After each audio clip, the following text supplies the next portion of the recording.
12 seconds later. So, Banana, I'm sorry to hear about your issues with the editing stuff. So, oh no, that's. I thought you were gonna say like someone had died or something. The way you phrased that. Yeah. Fucking hell. No, so I was getting really frustrated with it, and I was like, maybe I could fix this all in editing, and you can't fix it if you don't have the audio. So it was just a rough day. Fuck. I have your LUT on today, so you're looking good. Oh hell yeah. But just today. But just today. Yeah. Just today, right now in this little world. Just give you a little bit of color. Just a little bit of color. Take off the corpse tone. So the contrast between your background is not so harsh. Who's that? The Nosferatu, was it? Right. Mm-hmm. Whatever we talk about, Mm-hmm. we're going to talk about it loads. So stop being such a pussy. That's like almost the exact transcript.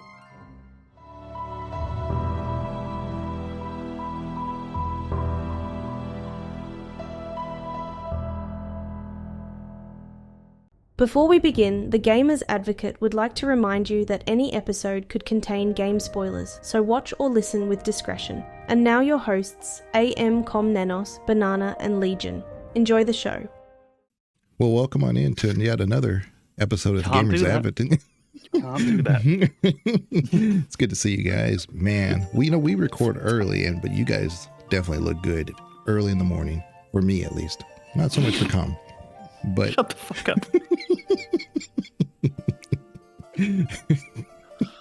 I think that on Legion's screen, he doesn't have all three images up. It's just his face on the full screen. The Discord call where this is all being recorded is off of like one screen, and Legion just has his own camera's feed right in front of him. He's just not looking at either of us. Just right next to the auto cue. I'm just watching an anime while y'all are talking. I don't know what's going on. Yep. We're just gonna hear Legion like, God damn it, like he's playing Cyberpunk in the background or something. Not paying attention at all. Recording a totally separate episode at the same time. Yeah. Hitbox is bullshit. He starts talking about Baldur's Gate. We're like, oh, he's recording his own lore video again, isn't he? The lore of Jaheira. Yeah, but enough about the episode. Let's talk about Jaheira. Yeah. Which, by the way, I do on my own channel have a new video for the lore of Jaheira if you want to go watch it. Has he actually started an episode? I can't tell if this is real. Oh, I think he has. For fuck's sake. But today, I want to give a full disclaimer because I think there might be a few spoilers in this. Unintentionally, of course, but I think we're going to have a spoiler or two because we're going to be going over epic moments in gaming. Oh, yeah. It's just like a little firecracker that like falls across the screen and pops Yay! unsatisfyingly. Just a large amount of dynamite and just a little poof. Yeah. Yeah. Anyway, so we're going to go over some epic moments in gaming. And, off the top of my head, I can think of several. And of course, when we talk about things like this, feel free to always make comments, share your opinions. Like, man, you got that wrong. I didn't feel that way about that game at all. Or you missed this one. They were obvious. You just missed out. But Banana, do you have one that you can think of off the top of your head, an epic moment in gaming? So, You can take it. You can take yeah, it. I was about to say, like, I really can't except for one that's painfully obvious. Aerith's death in Final Fantasy VII was, I think, a defining moment for the gaming industry as a whole. I think like, even for people who aren't really familiar with the series, they knew about it. It's kind of the Leroy Jenkins thing. Everybody knew that happened despite not playing World of Warcraft. It became kind of a meme before memes. And for a lot of us, it was like a defining moment of our childhood as we played video games when we were younger. And this, this kind of dark reality is exposed to younger gamers. It's like, yeah, you're not going to be able to save everybody. That fucking sucks. I wanted to save everybody. That was the whole reason I was playing this game. But And I think that's kind of why it stuck. you can see the relationship we have with video games in particular, as opposed to with films or with TV as well. Because if you think just a few years later, a major piece of media for children in particular was Lord of the Rings came out. And when Boromir died, we knew we couldn't do anything about it. It's sad, it's tragic, it's awful, but it's a part of the story and we move on. But the fact that this was a video game and we were 10, 12 years old, wherever we all were at the time, there was still that thought, wasn't there, that there must be a way to save it. There's no way they would do this. This can't be real. The there must be an idea alternative. that you could revive Aerith was a huge, like, before internet hoaxes. It was the internet hoax. Everybody seemed to think it was possible. We just hadn't figured out how. And then years went by and it was like, I don't know. Starting to think maybe it's not possible. It's because you don't believe But you could even argue that within that there's a catalyst there for where even this remake and rebirth future of Final Fantasy comes from. There's always been that itch that's left unscratched in the back of the mind of the what if, the maybe next time, maybe this time feeling. And now having that new approach to the series just reopens that wound a little bit and just really lets you have that feeling again of maybe this time. And I know it's going to be a little bit different. Maybe this major plot point that was critical to the first story just won't happen. Maybe this game's got a different theme. And I think you can add on to it, oddly enough, when you were saying about it being the original sort of internet's alternative, the idea that somewhere out there was a way that you could do this. It's the one that I remember from being a kid. I mean, there's two I remember, which ones people talked about. One's flippant, one's serious. One was, can you get Aerith back? And is there some kind of way? And there was always some magic way you could do it. And the other, which is more stupid, was in the WWE SmackDown game, is there a way to stack two tables on top of each other? That was the serious one. That's the well, that's the one that mattered. Yeah, because the problem with Final Fantasy VII and it mattering emotionally is it's a fucking cartoon, and cartoons can't make you feel. just letting people take this moment to type up their comments. Let's see here. For me, I think it wasn't really so much I guess my first epic moment when I was playing a long time ago. This was Metroid. When it was revealed that Samus is a female, it blew me away because I was just I got really good at Metroid, and I just said to myself, how fast can I play it? And my best friend would come over, and he had some sisters who liked watching me play, and just on a whim, I was like, let's see how fast I can do this. And at the end, Samus's helmet comes off, or depending on how fast you do, the whole suit comes off, except for a bikini. And it was a female. Like, couldn't believe that. Because we didn't, it was before the internet or anything. Even Nintendo Power hadn't said anything about any of that stuff. It was just something I did and I found out. So I thought it wasn't epic in the fact that it was like it was more of an epic reveal, I guess, is what it was. And it was really cool because I was with, my friends' sisters who found that like inspiring in a way for them. And they're like, oh, it's a female. Hey, look, and we're like, yeah. I mean, it did change how I felt about the character, of course. I between that, Lara Croft and stuff, that's why I still really like the female protagonist, because that's kind of almost like one of the first major protagonists I ran into in gaming was Samus. So I thought that was a great reveal, or an epic moment, I guess, in gaming. But you can see that to this day, because it's another one that people still talk about as being a not defining moment in the history of gaming, but just a moment that really stands out for people. Mm-hmm. And I think it benefited from what you said, that a lot of people would have found this by accident almost, because it was just them proving to themselves that they're really good at the game. It was a time, which you've talked about before, when you probably wouldn't have 30, 50, 100 games in your library waiting to be played. Oh, I finished that one now, let's move on to the next. You probably, the greater form of everyone, you probably had one game. Or you had 3 games, but you'd already played the hell out of the other 2. So now you've got to play the hell out of this one. And you make these challenges for yourself. And it just so happens that the designers of Metroid were aware of people doing this. And they took the chance to give you that little reward. And for you doing that in that moment and having your friend there and having your friend's hot sisters there, I added that part. Having this moment, I think that's special. Banana, I was going to say, and then blowjobs fell out of the sky, so it could have been worse. It could have been worse is not a comforting phrase. I need you to understand that. oh, there's more. There's more, but we'll get to it later. But yeah, no, I think you did kind of you highlighted the kind of the nature of the epic gaming moment. It's maybe not a moment that had a huge impact on each individual, but it became kind of a defining moment for all gamers that kind of became a shared experience. And the reveal of Samus being a woman was probably one of those things, and it definitely put me on the train of thought of like these big reveal kind of moments. The other one that kind of popped into my head is in the Assassin's Creed series.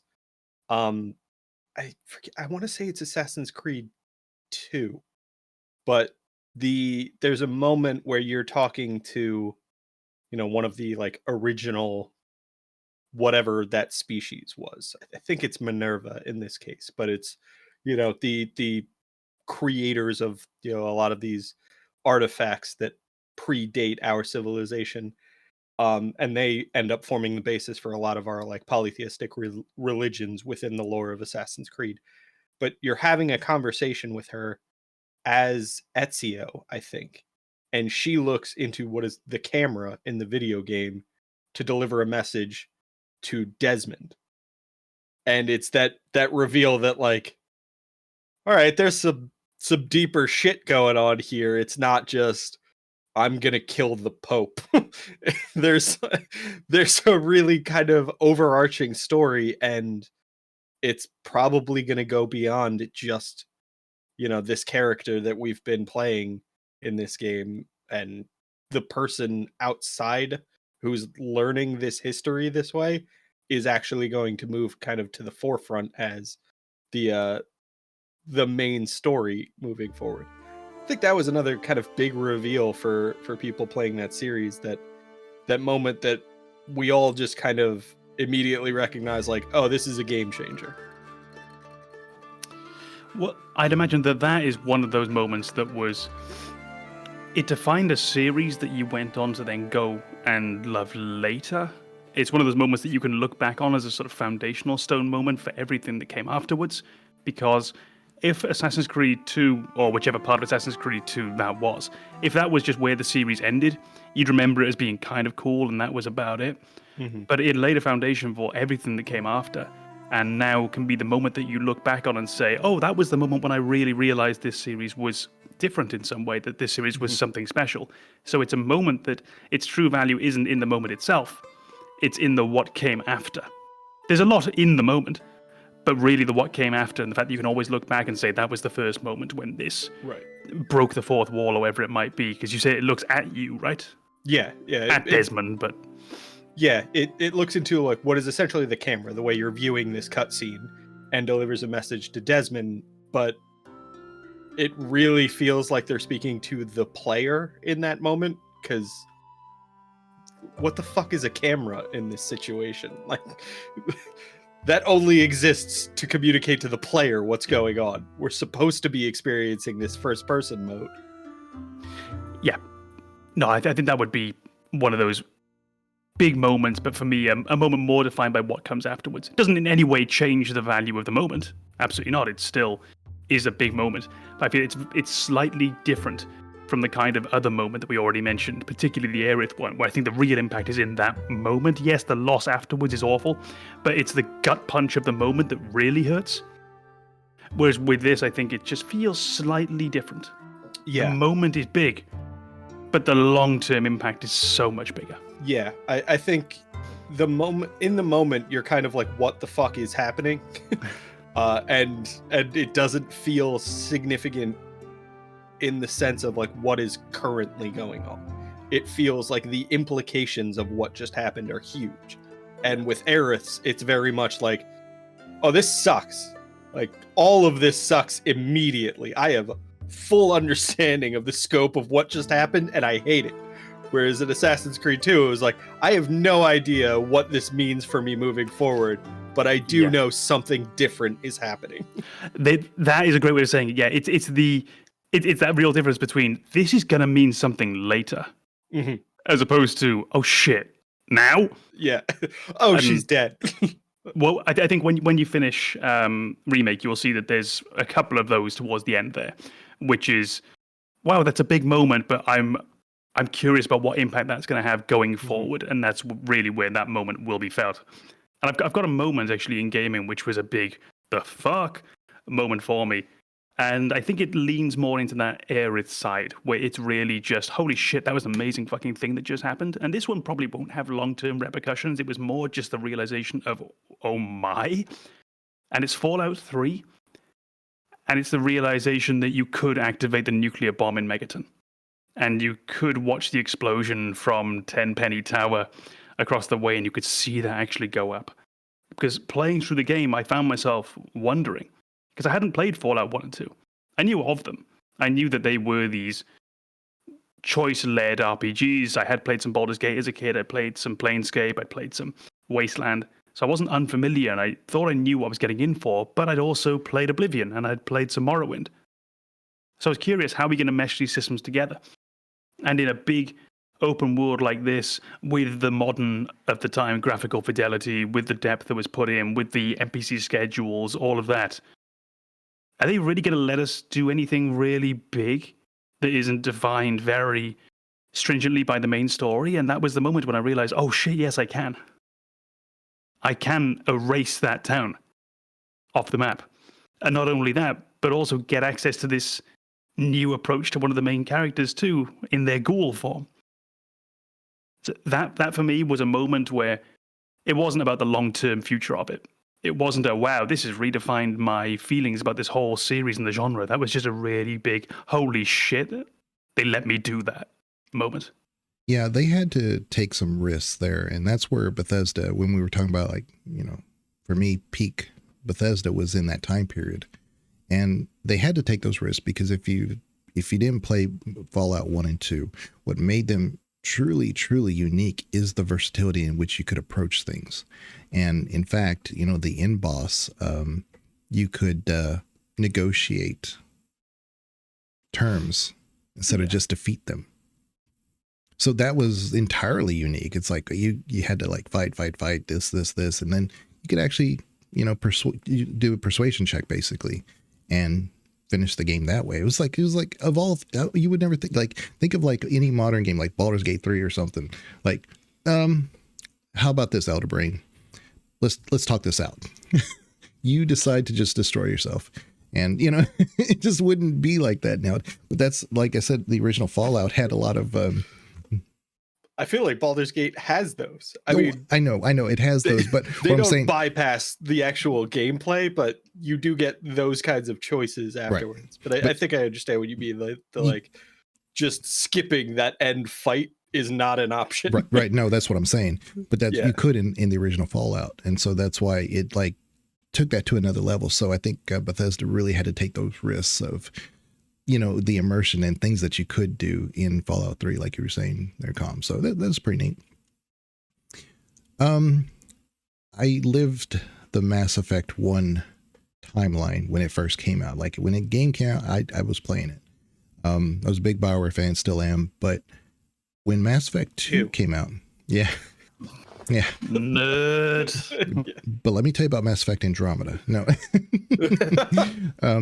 Mass Effect Mass Effect 2, when it came out and I was, you know, looking forward to it. It was excited. You know, it was a totally different look. I was like, okay, I'm on board. Let's see what happens. What are they going to do with Rex? What's going on? And they hid this detail really, really well. But the epic reveal of now it's nothing but Garrus being Archangel. Never saw it. Never saw it coming. And I am pretty good at looking at, you know, things that when I'm playing the game, you know, I'm saying this is, they've already told me. I don't need to figure it out. They've already told me, you know, I never had that suspicion at the time. So got some information from Jacob, you got some information from the Elusive Man of what happened to your teammates and things like that. But there was no specific reference of him being Archangel. Now it's like, oh, how could you not know? Because it's all community knowledge. But it wasn't anywhere hinted that it was him. And so when he shows up, he's like, hey, like, Garrus, there you are. Oh my God. It was pretty neat. Sorry about your face in a few minutes. Weirdly, I thought of a secondary moment in Mass Effect, which lent into the Fallout moment that you just discussed, is if you go back to the end of Mass Effect 1, when you didn't necessarily have to do the Saren fight, because you do have the option to take that persuasion. Now, they kind of had their cake and ate it a little bit, because I think if you get him to top himself, and you still have to do the second half of the fight, so they couldn't quite lean fully into it. But it did feel nice to still have that possibility to play the game in this classic way, where it felt a lot like, it felt a lot like Baldur's Gate or Planescape.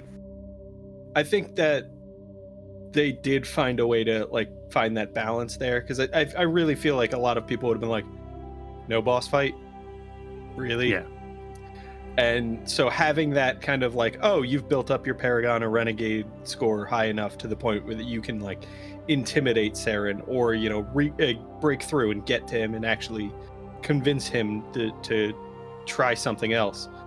And they essentially made the final boss fight a little bit easier. They removed a phase of it.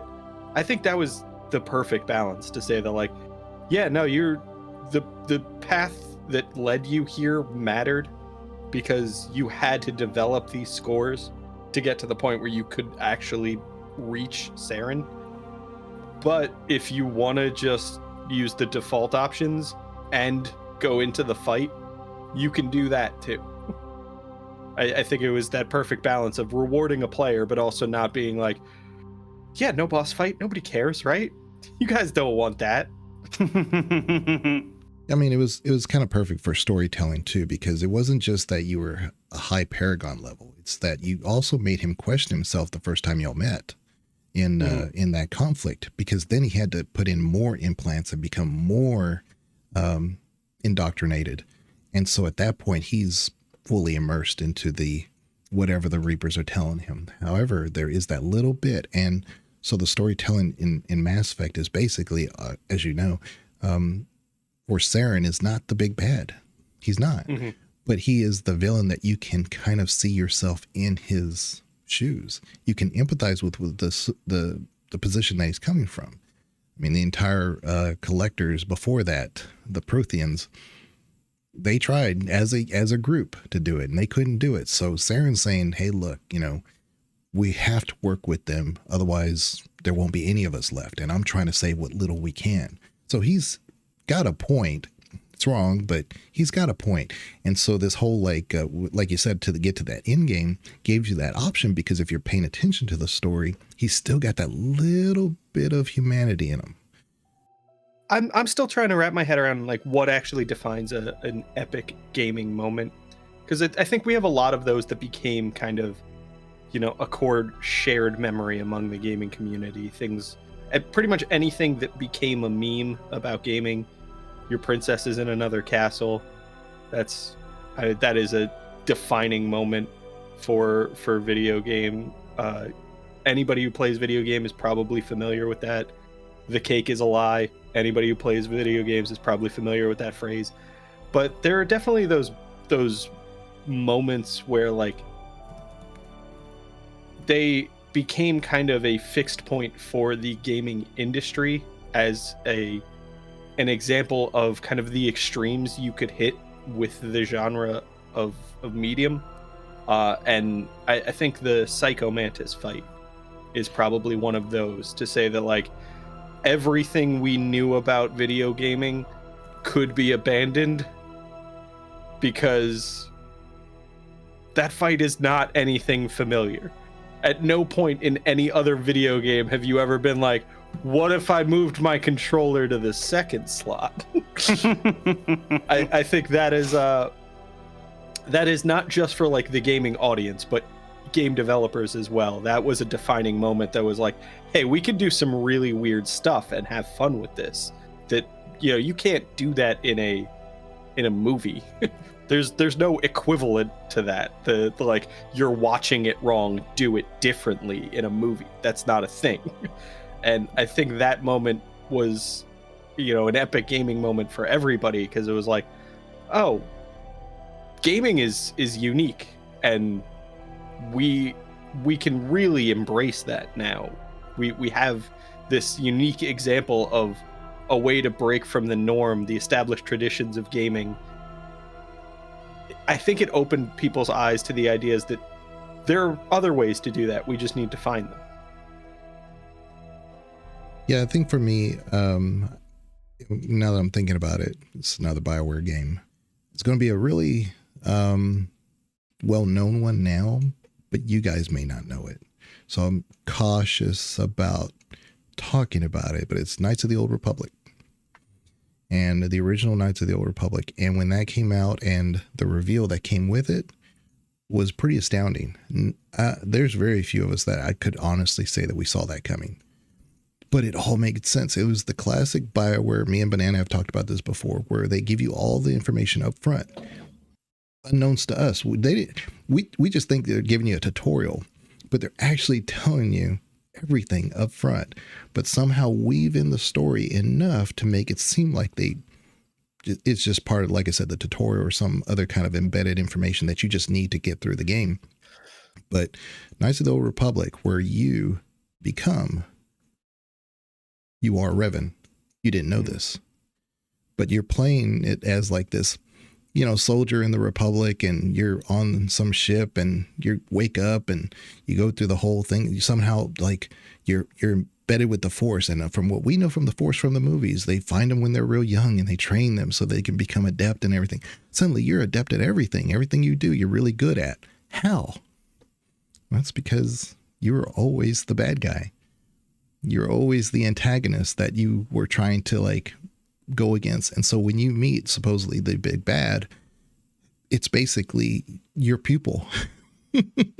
So it's really, really like, it's such a beautiful story of KotOR, and encourage anybody to play that game. And it really deserves a remake, remastered, and does something, but it is definitely. Yes. Please remake or remaster that game, because every time I try to play it, I get too fixated on how dated it feels. And with everything that Legion has said about this, I really want to experience the story. I'm struggling to push through. Yeah, the game is in the classic D&D, kind of like a Baldur's Gate, that's going on in the background. There's all these roles that are happening, the initiatives, the persuasion checks, a bunch of stuff is going on in the background that you can add stat boosters for.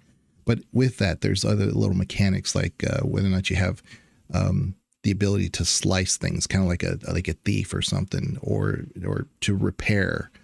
So it's like D&D, but space enough to feel like it's not D&D, but that's really what's going on in the background. So that's why sometimes the mechanics are kind of like a little wonky and feel dated, because it's almost like the real time with pause without the real time with pause. And they had to do something kind of in between there. But yeah, finding out you are Revan just blew us away. It is still an big. Anybody who's played KotOR will agree with that, I'm pretty sure. Yeah, that's definitely one of the moments that stuck with me in gaming. Actually, oddly enough, a secondary one from KotOR was the very first time that we had full access to the ship. I remember that moment of, oh wow, this is mine, and I can go there and I can go there, and it was a real first moment. And we'd had games where you could go where you wanted before, but there was something about the feeling of the ship that felt like, yeah, but now I can really go where I want to go. And then, of course, we see that develop then into Mass Effect with the Normandy and its natural next step. But now KotOR is one of those games which I think is fully understood, isn't it? Just how big a game that was, how big its impact was. And it's just a shame that, it feels so incredibly dated when you play it. Also, you get a lot of modern systems just have problems running it. I remember myself, it would just crash after crash after crash, after freeze, after crash, after getting bugged and glitched. I'm not a generally huge fan of remaking games and not doing anything new with them, but I do worry that KotOR might actually end up getting lost if it isn't. Yeah. Genuinely lost. I know it's still highly popular because I have videos. I was telling Banana this the other day. I still have videos that I made for kind of like how to do this puzzle and KotOR, whatever, I still get lots of hits on them. And I made them 2-3 years ago. And, so I know people are interested in that stuff.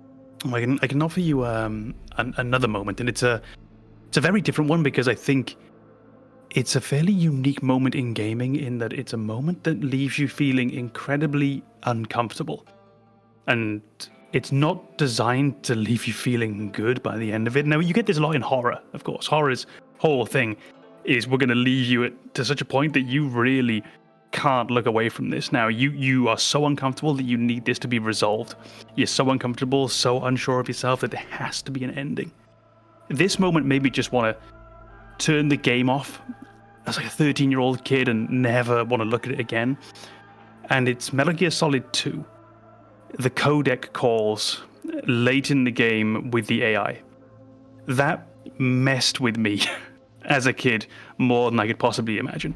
And there's the initial unsettling moments when you realize that the AI seems to be communicating with you in some way. These people that you've been playing the game with and who've been guiding you along, they're not talking to Raiden, your character, anymore. They're talking to you. Technically still Raiden, but they're telling you to turn the game off. They're telling you that you've been playing for far too long, and that maybe you should take a moment away from this. And that initial moment of, what the fuck?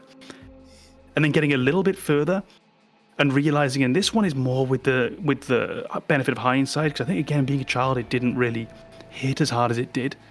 But when the AI in the game is telling you like what their goals are, and they start discussing the modern use of data, and they start discussing, the big ones I remember are, they talk about how everyone in the world retreats into their own little gated communities, afraid of the wider world around them and afraid of new information.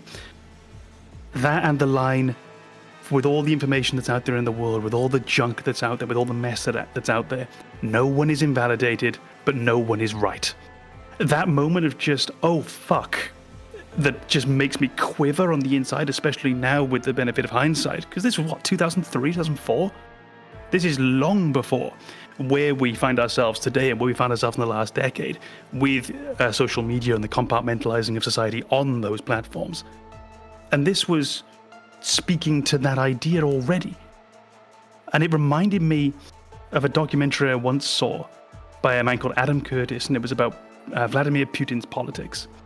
And it's a very brief point, but it was talking about how within Putin's politics there wasn't any real taboo, in the sense that he would encourage far-right parties and far-left parties.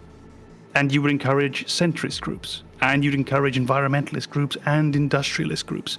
And all of these different groups with all of these different ideas and objectives would become mixed and mushed together to the point where you don't really understand what the fuck's going on anymore. Right. And there is no truth and there is no wrong. And the phrase I always remember, it was in the documentary, was, all of this has become so confusing and so impossible to understand that the only possible response is just, oh dear. I was talking about that exact thing. This is not in gaming, of course, but some of the more recent events that have occurred, and I'm not going to go into any specifics, but yeah, you are. But the thing is that you have some personalities that know that social media and the awareness write their own narratives. So you can literally say anything and do anything, and it'll get a spin without you having to even worry about it. And so if you know that, you can manipulate that. And that's what you're seeing in modern times quite a bit. I don't think you even have to know that, because you don't even have to engage it. You can, and I don't mean this on a grand scale, but just if you do the stupidest, most idiotic, most outrageously dumb thing, if you say the stupidest thing in the world, if you say 3 + 9 is Thomas Jefferson, someone out there will back you up. I think that's wrong. But someone out there will back you up. And now that's a little community. Now you're your little group. And now you don't really have to worry about that outside anymore. And now you can exist within that. And we all do this. This is not... There are definitely communities where it's worse, but this is not a specifically partisan, it's not a particularly place on a spectrum thing. We literally all do this. And it's gross. And when you go back and you go and look and you listen to that speech, there is a real sick to your stomach kind of feeling about it. On the bright side, I still feel it's a largely internet-based phenomenon. If you go outside, that's not what the real world's like, which is good. But particularly online, that speech, that moment, is a real what the fuck moment, especially with hindsight. I think that's where I am kind of fixating with all of these, the moments that are popping into my head. The reaction in pretty much every one of them is, what the fuck? And I don't know if that's, that's my criteria for an epic gaming moment at this point, but it does seem to be that like that reaction is common across all of these elements and really seems to highlight those moments where you're just like, I didn't even know this could happen, and now I have to deal with it. And the most recent one that popped into my head is that moment in Dark Souls 1 where you step into the boss arena in Anne Orlando and you're shown Ornstein and Smo, and you're like, but there's two of them. Nope, that's not fair. There's two of them. And then you get your ass handed to you in that fight 30 times, and you finally bring down one of them, and the other one powers up, and you're like, no, but there was two of them. This isn't, no. And I think it's just that, like, hold on a second. I didn't know this was a thing, and now it's my problem? That's... I didn't sign up for this. But that's also where it becomes, I think, a moment as well, because you don't get any chance to deal with this in your mind. There's no, I'm going to deal with that in an hour's time. No, now. Yeah. You get in there now and you do this. And yeah, then it just the fact stacks. That there's no way to see this coming through that fog wall. You're just like, oh, it's a boss fight. I've done quite a few boss fights at this point. I should be able to handle this. And you're like, oh, all right, big guy with a hammer. I can dude with a spear. That's on the same screen. Yeah. No, there's no. Which one bars? of you am I fighting? This must be a glitch. Yeah. I think you can add to it as well, because just a short while before that as well, you've had the first major change in visual tone for the game as well, when you first get to Anne Orlando, because until then you've had this fairly grim and grimy undead burg area, and that's about it. Lots of skeletons and not so much else. And then all of a sudden, it's this golden, shining city. It's like the Minas Tirith of that world. And you get that change in visual tone. These massive enemies now who look a bit more human-like because they got like their robes and shit on, and now double bosses. And it's really setting the tone for this game's going to take you whatever the fuck it wants. Yeah. Good luck. And it's a shame it never gets better.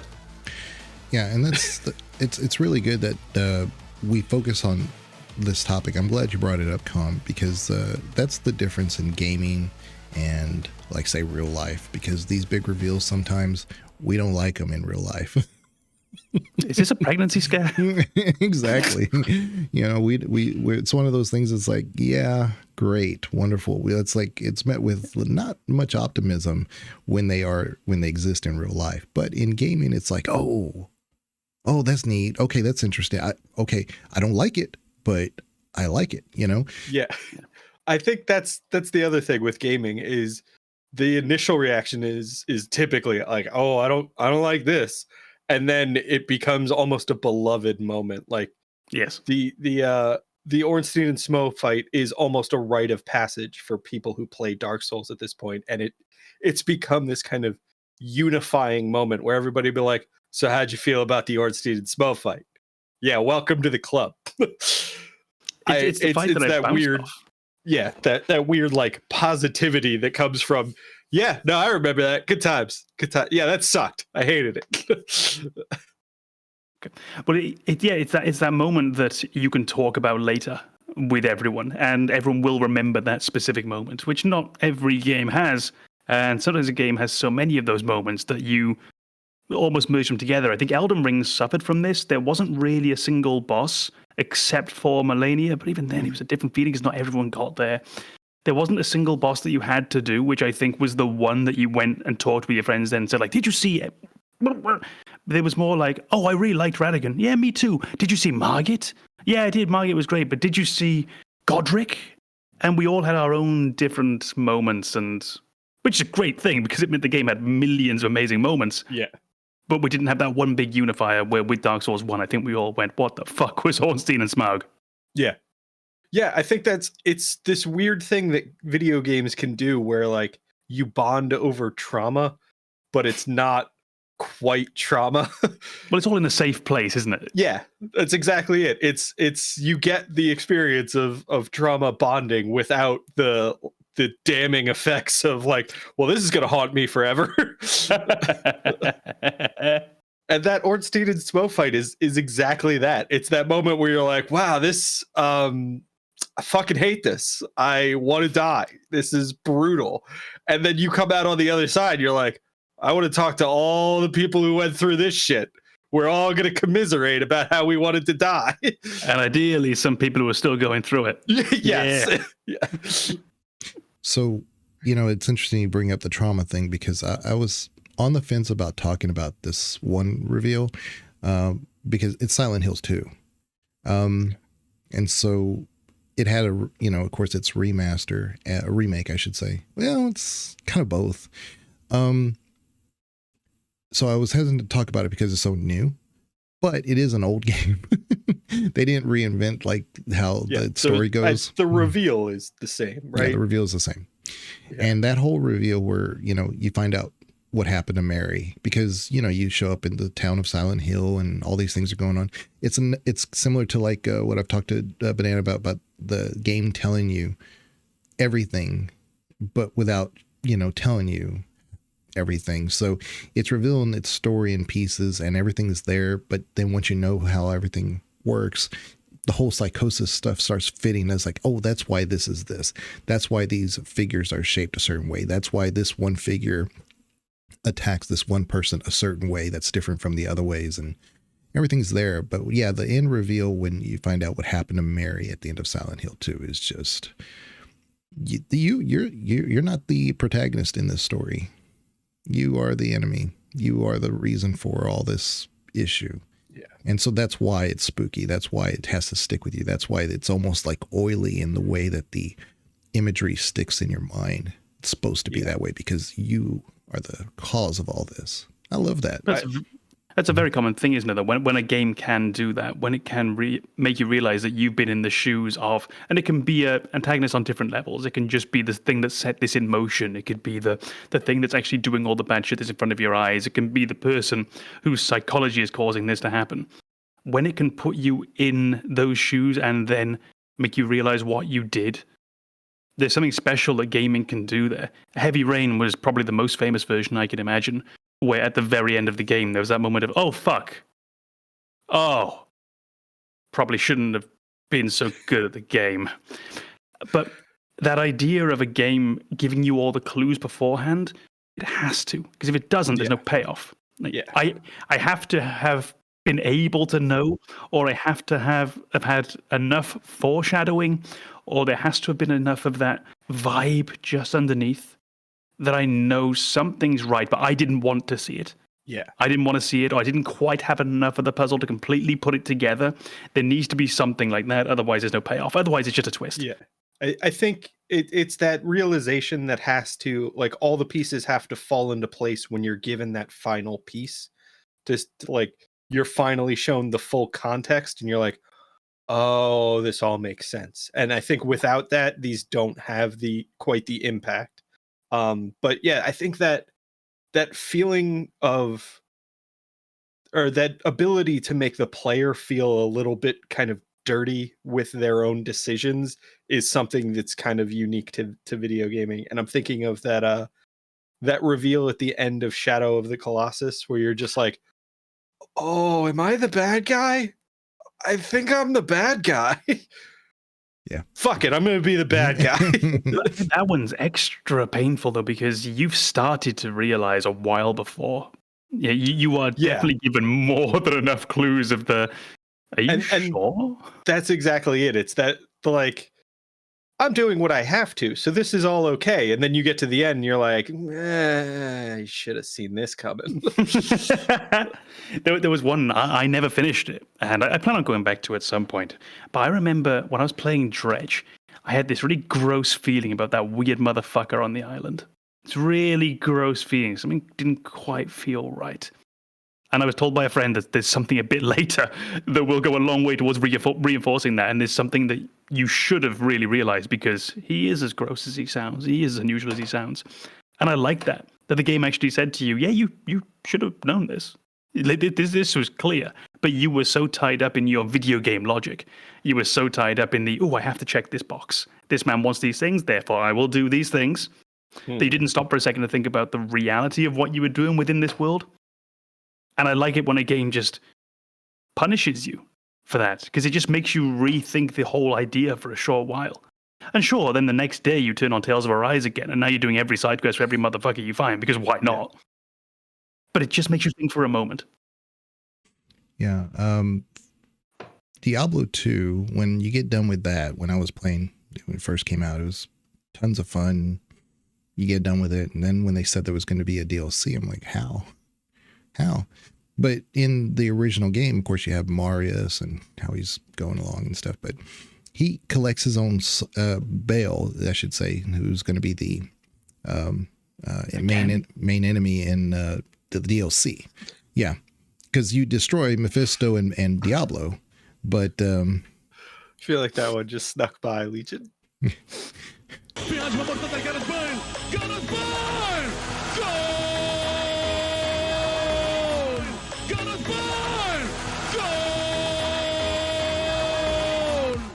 He did it again, but but you destroyed. We got there. Yeah, so he gets his own soul stone, and that was you tell the whole story. Marius tells his story of him wandering with the Dark Wanderer and everything, and that's Diablo. So I kind of almost like, who is this guy he's talking to, because he's dressed almost the same way and everything else, and at the very end you realize it's Baal. And Baal becomes the DLC person. So I loved that reveal at the very end. So they knew they were going to make this DLC, but it was almost like the story, like it's like it is Act 4, but they knew what they were doing. And so I loved how they told the story without just saying, oh yeah, let's just add on a story. It was all part of it. It was really a great reveal there at the end that was Baal the whole time.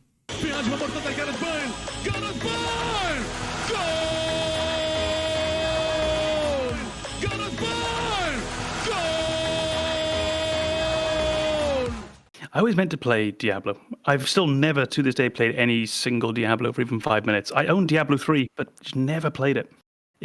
Something about the style of game never spoke to me, which I think it is going to be one of those where this just might not be for you, in the same way that I don't want to play League or I don't want to play Dota. It's just not my thing.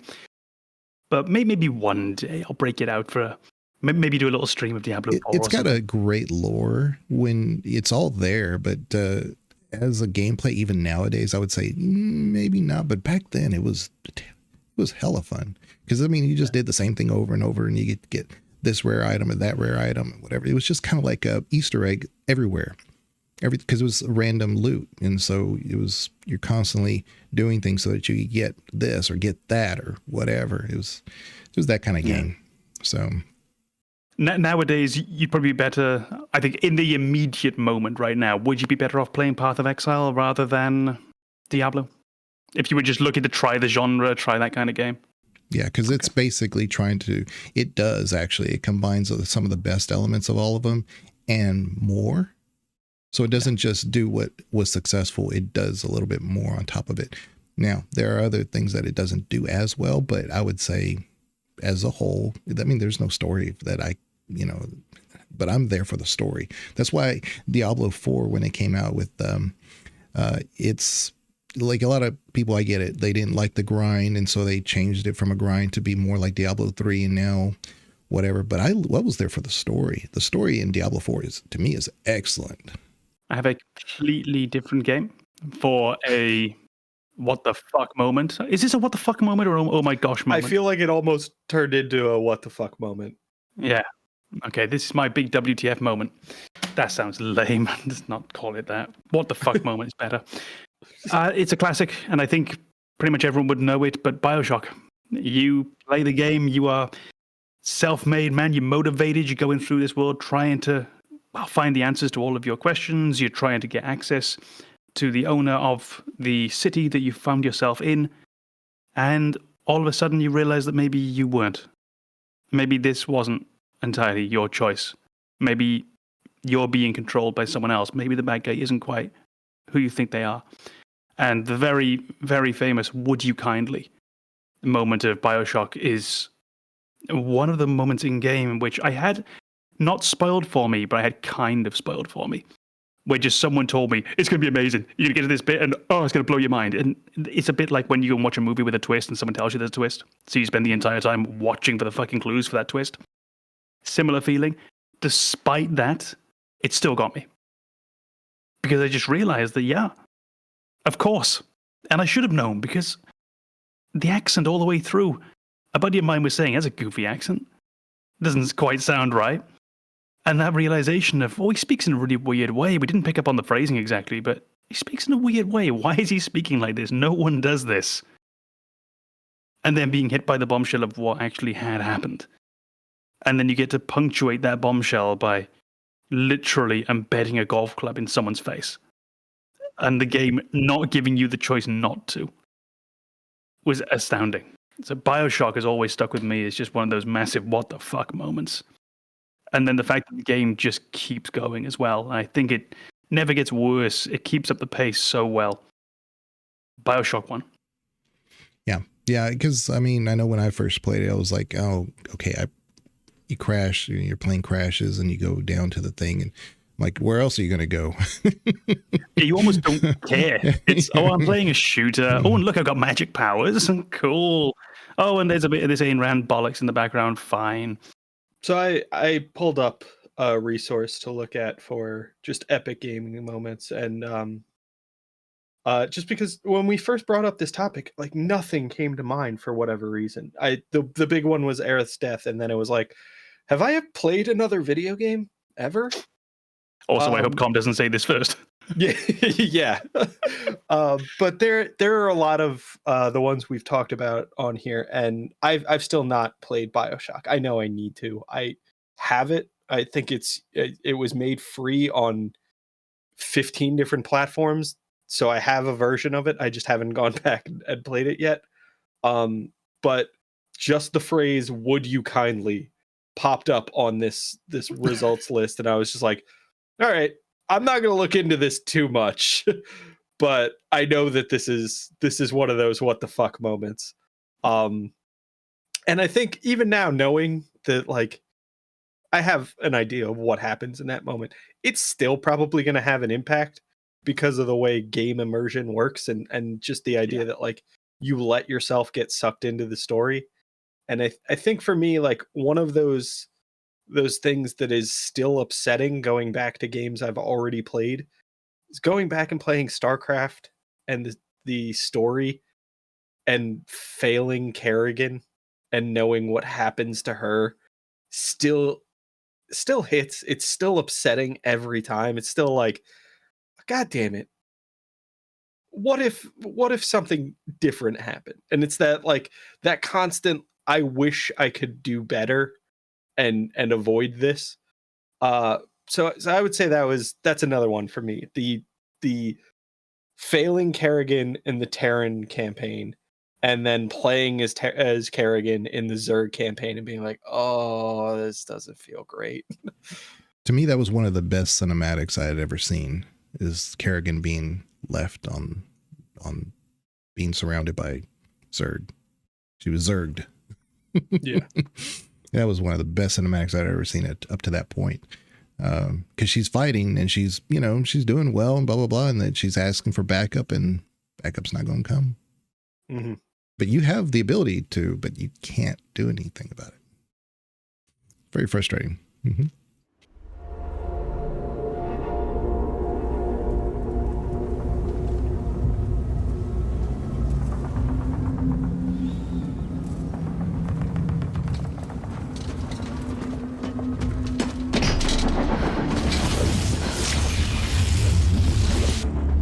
Kerrigan. We've neutralized the Protoss, but there's a wave of Zerg advancing on this position. We need immediate evac. Belay that order. We're moving out. What? You're not just gonna leave them. All ships prepare to move away from Tarsonis on my mark.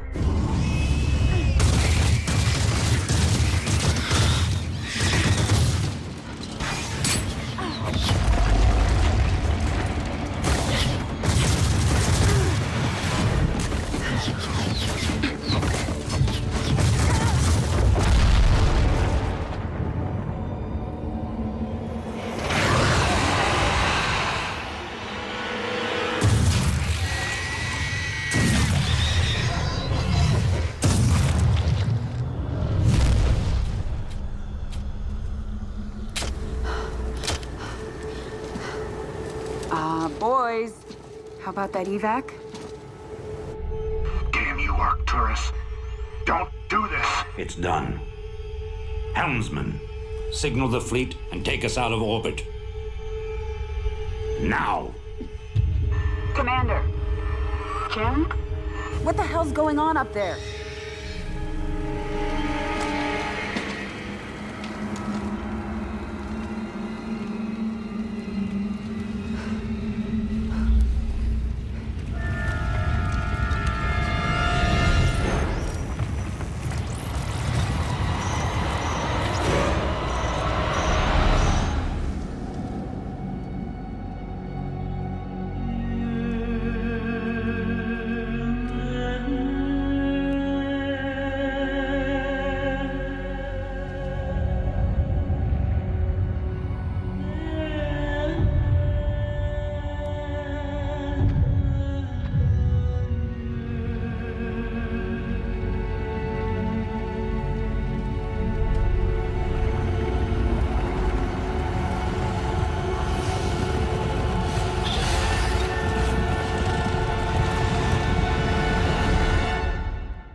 Thought of another one.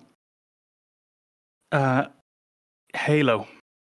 I remember playing Halo for the very first time, and I think I was playing it 2-player with a friend, because that's always what I associate Halo with. It always feels like 2-player, in the same way that Gears of War always feels like 2-player couch co-op. And I can remember playing Halo and really enjoying the game and enjoying fighting these aliens and seeing how different they were, and the little cute ones, and then the sort of mid-sized soldier ones, and those massive motherfuckers.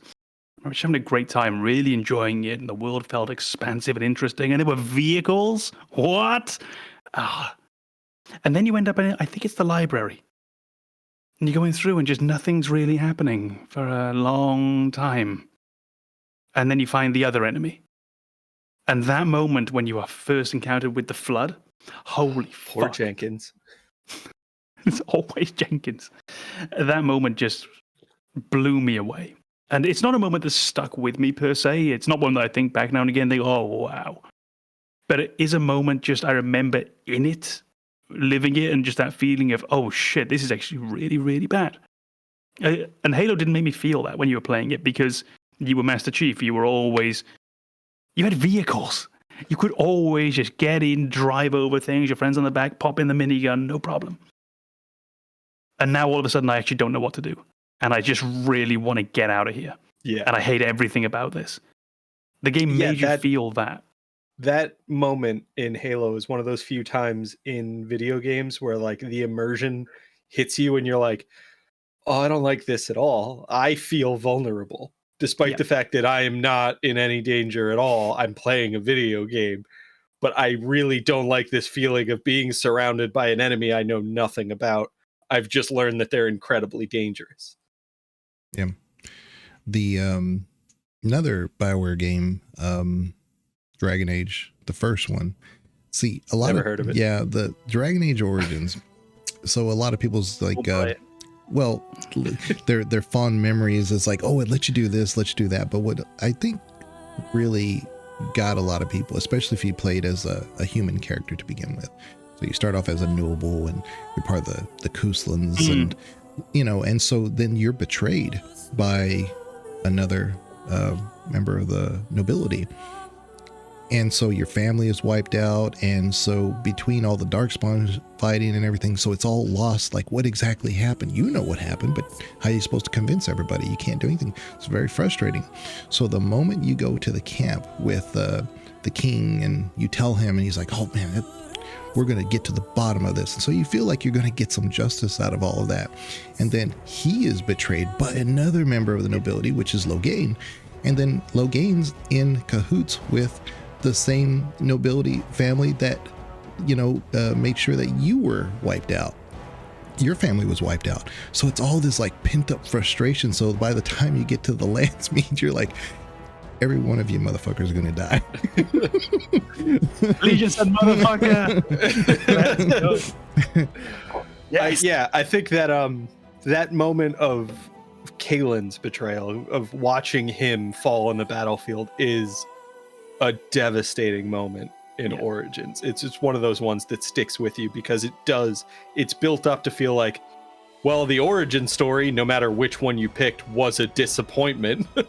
That it had a shitty ending, which is you are either exiled or, rescued and never allowed to return to your home. And you meet Kalen, and it's like, all right, things are finally looking up. I'm going to, prove myself as a Grey Warden. I'm going to make new friends with the king. Oh, he's dead. Fuck. Like, this didn't go the way I hoped it would at all. And he's literally like a king in golden armor. Yeah.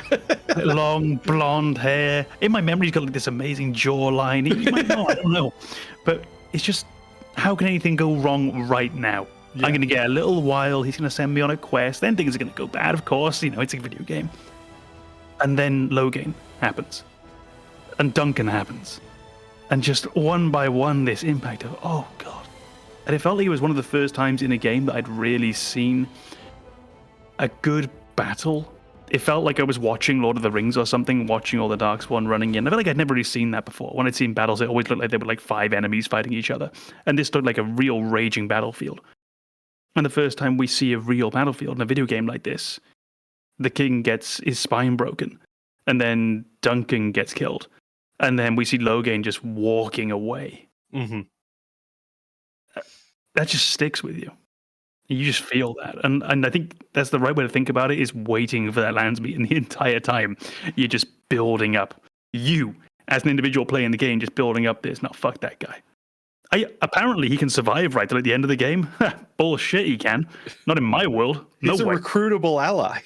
Is he? Fuck. The way I like how BioWare turned that, though, because you can redeem him and turn him into a Grey Warden, but you can also leave him in Dragon Age 3 when you go into the Fade, and there's a nightmare there. So you can say, do you want to leave? Because your options before was Hawk or this random Grey Warden that you'd never heard of. I was like, no, I'm going to bring Hawk with me. I'm if you don't mind. Yeah, I'm sorry, dude.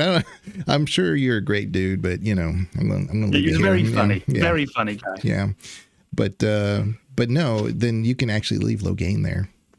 So that's the only way to go back and say, you know what? The only reason you would do it. Yeah.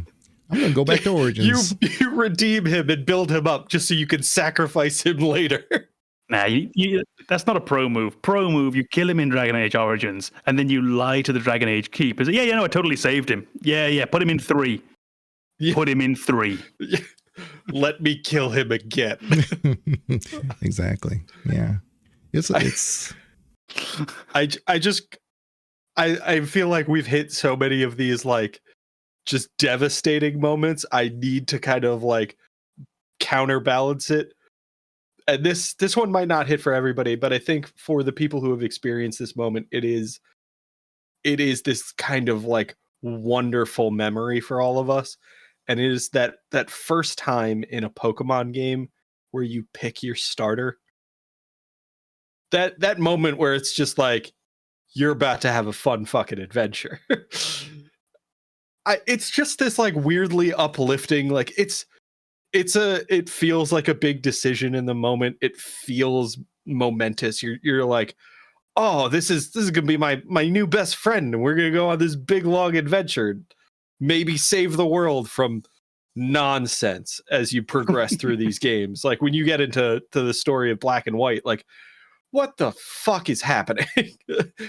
But it's still that first moment where you're like, yeah, everything's about to be awesome. on exactly the same note, it's a very similar idea, but playing Final Fantasy Rebirth, that moment when for the first time you step outside Calm into the grasslands, it's just a similar thing. It's like, me and my friends, it's going to be great. We're going to hang out. We're going to have food together. It's going to be brilliant. No one's going to die. That's going to happen. Yeah. We're going to live forever. It's just, you're right. There's just a brightness and optimism to it. And I think something like Pokemon, it is perfect for that because it just has the right kind of childlike childlike optimism.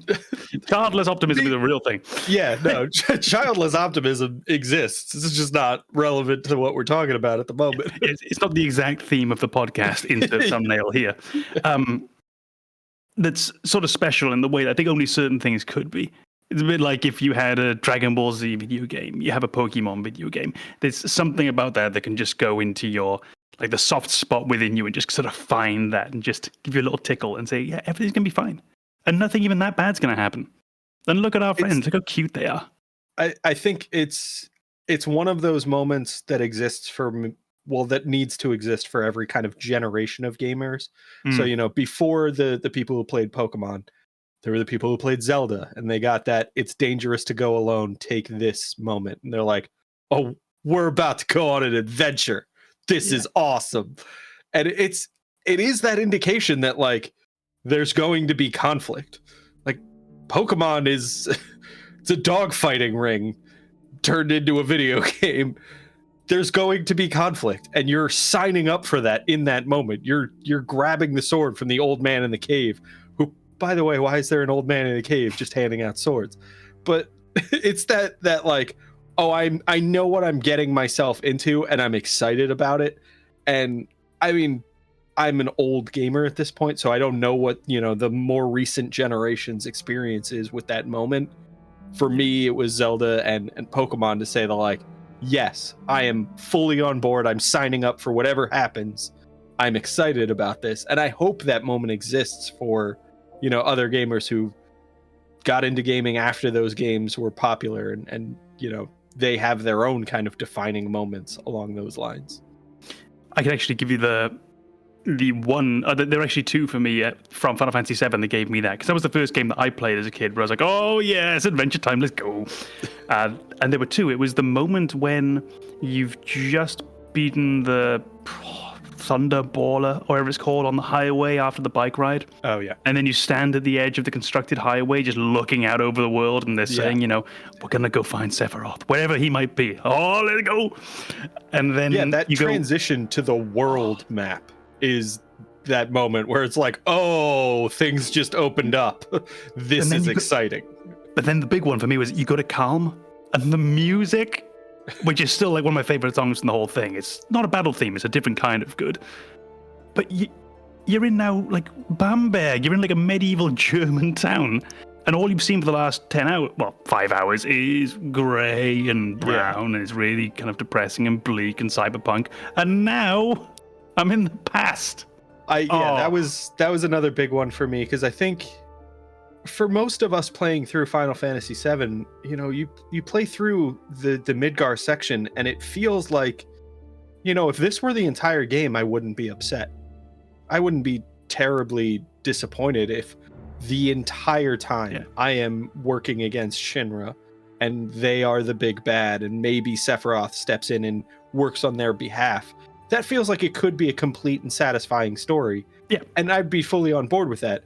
And then you step outside of Midgar and you realize that is a small part of what's happening right now. You are going to explore so much more, and there's going to be a lot of things, a lot of different themes going through this game, and a lot of different environments that you're going to get to explore. It's so exciting to just be like, I was happy with what I got, and now I'm getting so much more. Well, when you think about it as well, because like all of the Final Fantasy games before then, and the Dragon Quest and so forth, you go around the world map and you go into the towns, and you start off in one town, obviously, and then you leave sooner rather than later, and the world map opens up. And this wasn't shocking. This is what it's supposed to be. But the first town in almost every Final Fantasy and Dragon Quest game, like every town, is like Candlekeep in Baldur's Gate. It's one screen. And then you get some interiors and shit. Midgar had like Midgar was like Baldur's Gate. You had dozens of screens that you could go through in all these different areas. Yep. And then you're on the world map. Yeah, that was something very special. That would have been my Pokemon moment, which is that first step out of let's go. Yeah, no, I agree. Final Fantasy VII had multiple moments like that, and I would say there are those moments where you feel motivated as a player. Final Fantasy VII had those as well. Those after Aerith dies, and you're like, all right, I'm gonna go beat the shit out of the person who killed her. Like I'm going to, I personally want revenge as the player. That's a defining moment for a lot of people, and it ties in directly with Aerith's death, which was the first one. But like, I imagine, given my limited game experience, and there's just so many games I haven't played, there has to be moments like that for other people. Those moments where they're just like, well, this fucking sucks, and now I am more invested. And like for me, the one that, I mean, maybe takes a distant second place is Borderlands 2. Jack kills Roland, and you're like, fuck. Well, I hated Jack up until this moment. Now I genuinely want to make him suffer. I want to enjoy kicking his ass. Yeah. It's that weird kind of immersion that only games can give you, where you feel like you were personally slighted by a character in the game, and you're like, well, no, I want to make this right. I want to do something about this. You can't really get that in other media.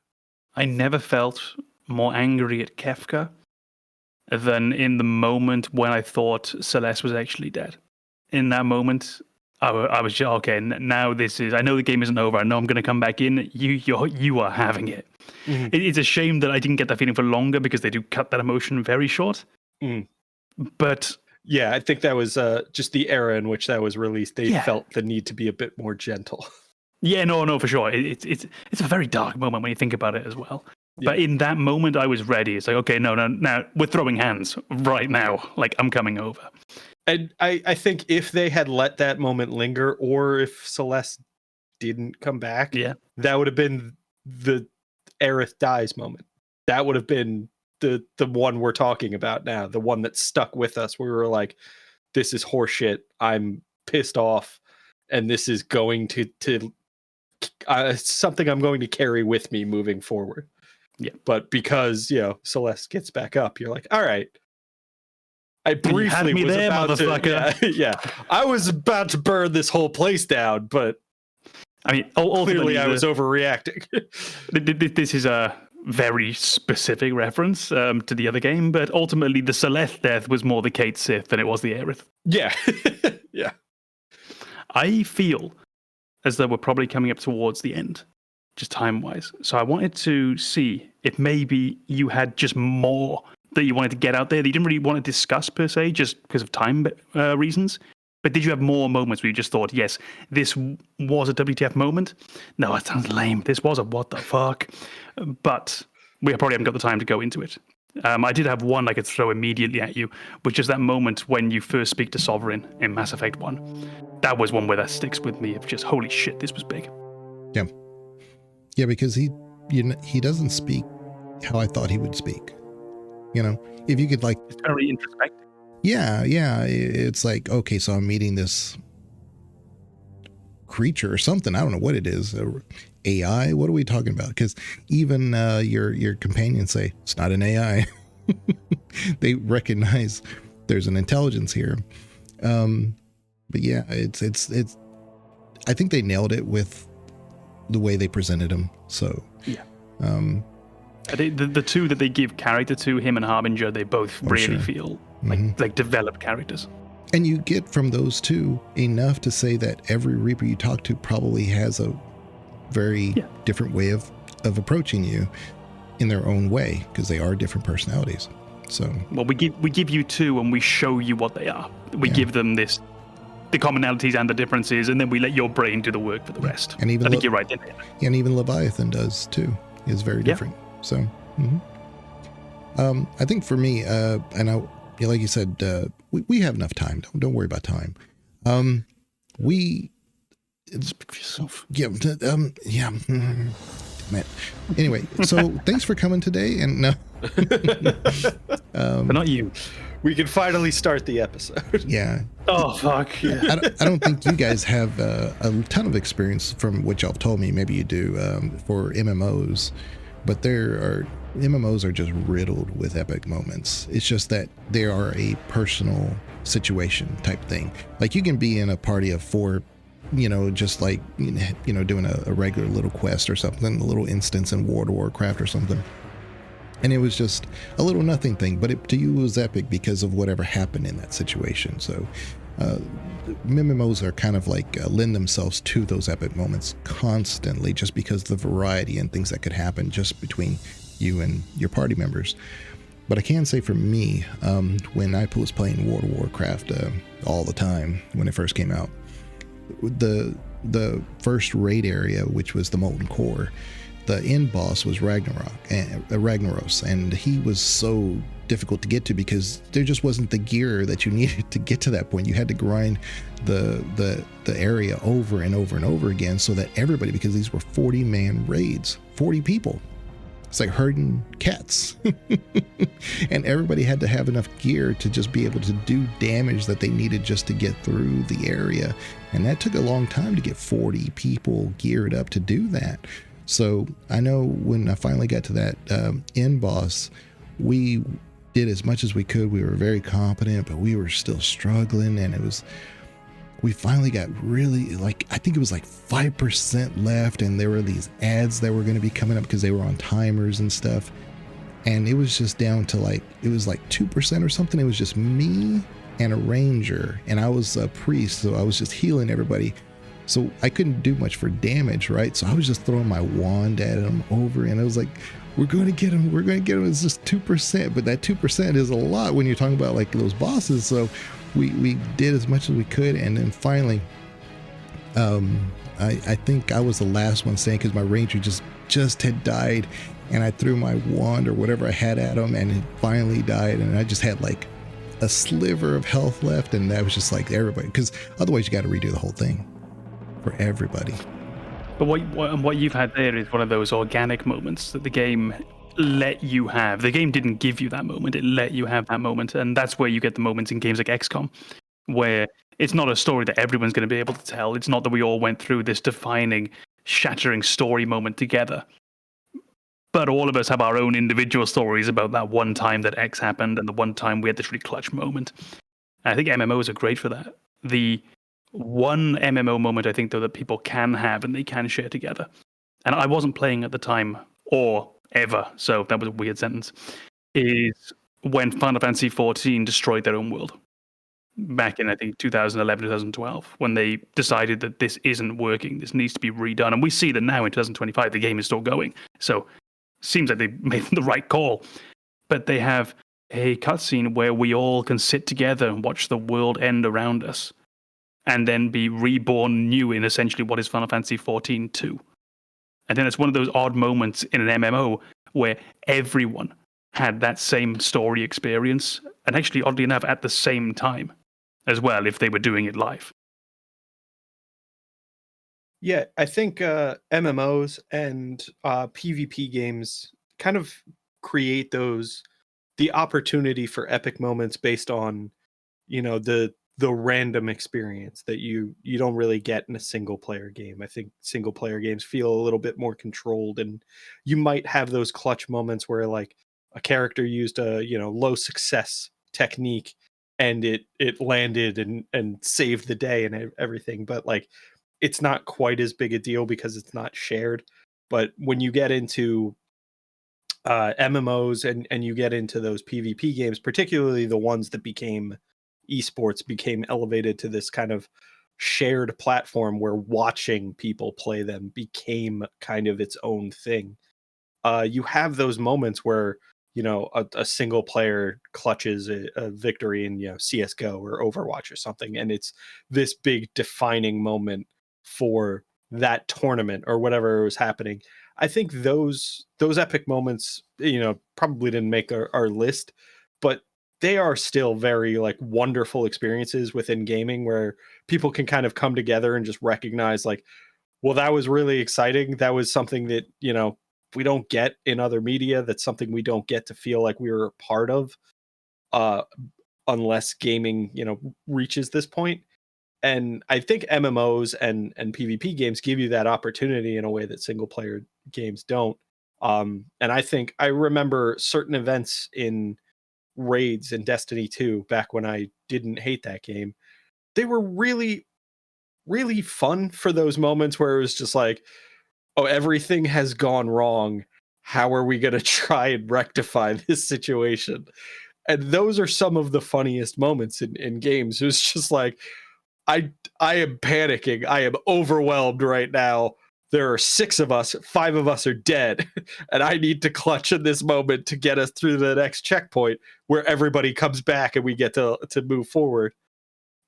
Those moments are spectacular. It's just that those moments are epic in small pockets for the people who got to experience them. Yeah. And then they take on these almost mythic levels, like in your mind afterwards as well. Like I can remember playing XCOM 1, and at some point my sniper really having to make a shot, or on the final mission we were going to fail, and I was probably on Iron Man, so I probably couldn't even reload, you know. And then you look back and you think like, oh my god, he hit it. What were the odds? Yeah, like 1 in 3. But yeah, they're on the screen. It showed you before you took the shot. But what were they? Yeah, and it takes on just that different quality. And all of a sudden now in my brain it was 1 in 4, then 1 in 6, then 1 in 10. Then it was basically impossible. Yeah, and somehow it's a 1% chance. Yeah, it says 1 out of 3, but he's yet to make a shot in this entire game. So. Yeah. Anybody watching my Final Fantasy Tactics playthrough knows that those percentages don't mean shit.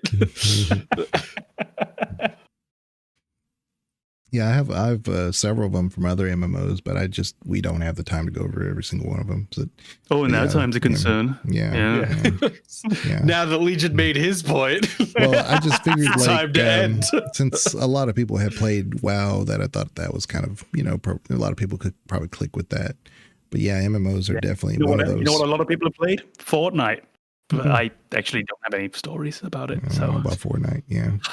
Know what a lot of people have played? Apex Legends. They have. You got any opinions on that one, Legion?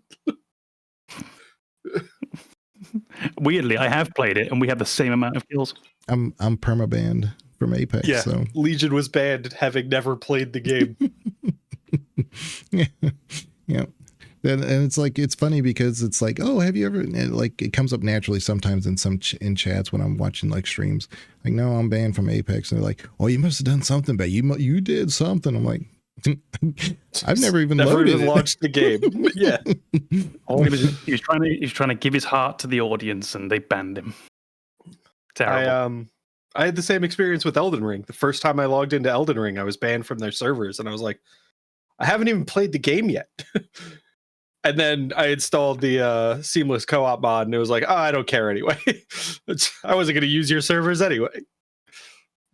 Go make my own Elden Ring. One last one. I've got one last one that I did want to mention because I think it's actually just one of those moments. It is a modern game as well, because I do feel a lot of these, the ones I had in mind, Final Fantasy 7, Fallout 3, Metal Gear Solid 2, this is all sort of going back somewhat, even Mass Effect now. Yeah.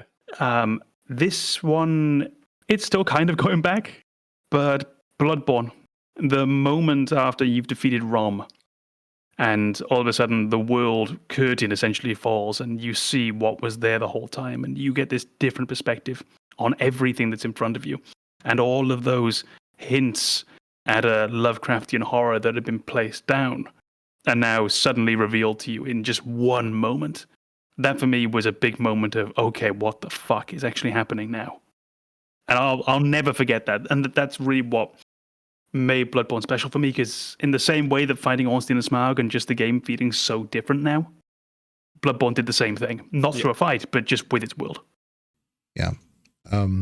And more recently, this is my last one. I won't say what it is, but Wukong has an ending. There's different endings, but every one of them is impactful. Every one of them for a different reason. So, but yeah. Just say what it is. Come on. Nah, good.